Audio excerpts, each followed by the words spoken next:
It's election day in Louisiana, and voters across the state are making their way to the polls to participate in the neck-and-neck runoff race for governor.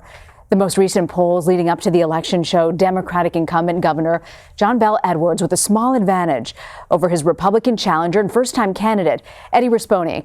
Edwards is looking to defend his position as the only Democratic governor in the Deep South. The election was forced into a runoff in October when he failed to secure 50% of the vote in the state's jungle primary. President Trump visited Louisiana Thursday for the third time in 2 months. He was trying to rally his supporters behind the Republican challenger. The president has also said that a win in Louisiana would, quote, send a message to Democrats in Washington.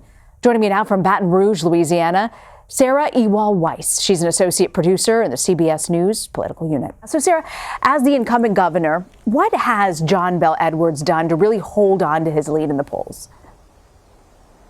Well, he's really been reaching out to all different types of groups. If you ask either candidate, both of them say this is a very tight race, and it really will come down to voter turnout today. As people head to the polls, they started this morning, and it goes all the way up until 8 p.m. Eastern time here. So they're really trying to get people to turn out. Edwards has been reaching out to progressive groups, even though he's a more conservative Democrat governor here in the state. He also has been reaching out to Republicans across the aisle.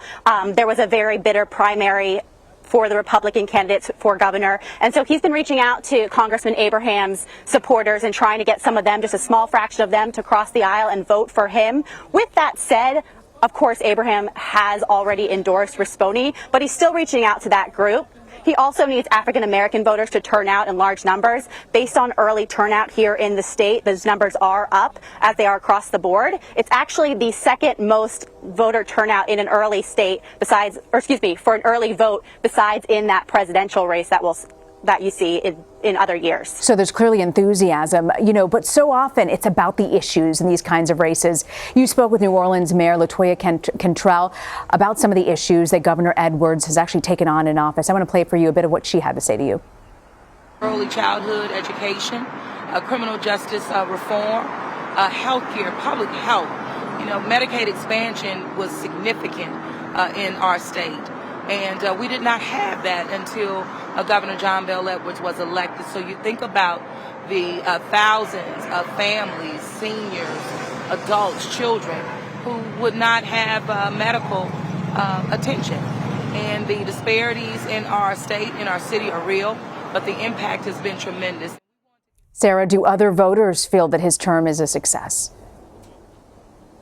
Well, it really depends on who you ask. Those who are supporting Edwards will definitely hail what he's done for Medicaid expansion. They're talking about teacher pay increases across the board, investing in early childhood education. Infrastructure has been something that they've really been talking about. The mayor said she would love to work more with the governor on infrastructure if he is reelected. So they're really talking about issues that pertain specifically to the state, and they've really been moving forward on them.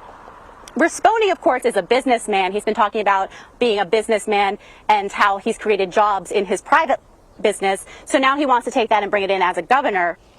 His supporters will say that that's what they need. They need a businessman's touch to run the state government. And one voter even told me we need to run this state like a business. Edwards has expanded Medicaid coverage in the state. It's a big plus in his camp for what he was able to do there. But what did they have to say, the voters you spoke to, about the Medicare? So a lot of voters say that health care is an important issue. Actually, that is one of the top issues if you talk to voters across the country when it comes to voting. Here in Louisiana, Governor Edwards has been touting his expansion of Medicaid right after taking office in 2016.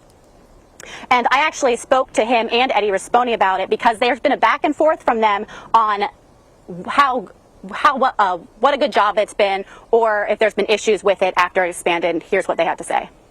Expanded the Medicaid, people who deserve it, we want to make sure that they can get it.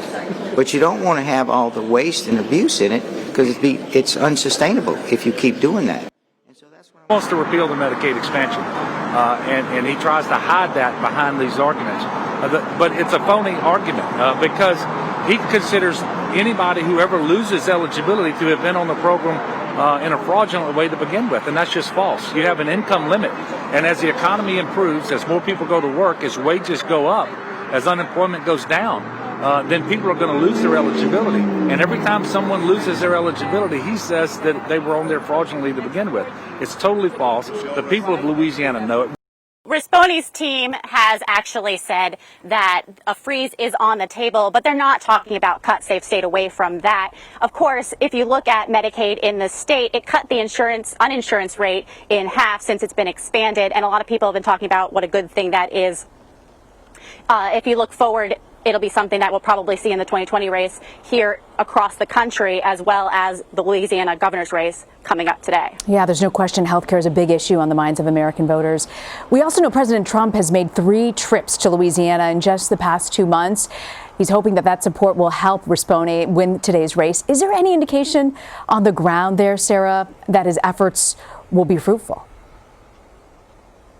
You know, it's interesting because he has been to the state 3 times. He came before the primary, he came for early voting, and he also was here this week in Shreveport.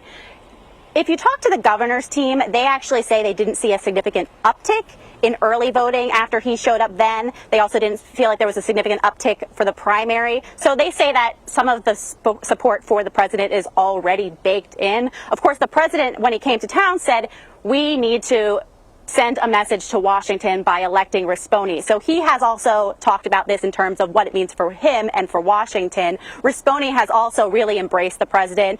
He really has been talking about some of the issues the president has been talking about, whether it be immigration or cutting taxes. So they really have a very, very parallel path when it comes to public office. So, Sarah, would you say, is this race more about Bel Edwards and Rispone, or is this more about the governor and the president? You know, it really depends. The governor has tried to avoid making this race nationalized. He even accused Rispone of nationalizing this race. He wants to keep it on local issues here in the state. If you talk to people out and about, what's happening in Washington really has not come up unless I specifically ask about it. It's not something they're talking about. They're talking about things here in Louisiana. But with that said, I was at a Get Out the Vote rally last night for Edwards in New Orleans, and someone who did take the stage before the governor did say we need to send a message to Washington, basically the same message that President Trump said when he was here, but for Democrats to send the message to Washington about this election and what the results might mean. Sarah Ewall-Wice, thank you very much, Sarah, for joining us for that update.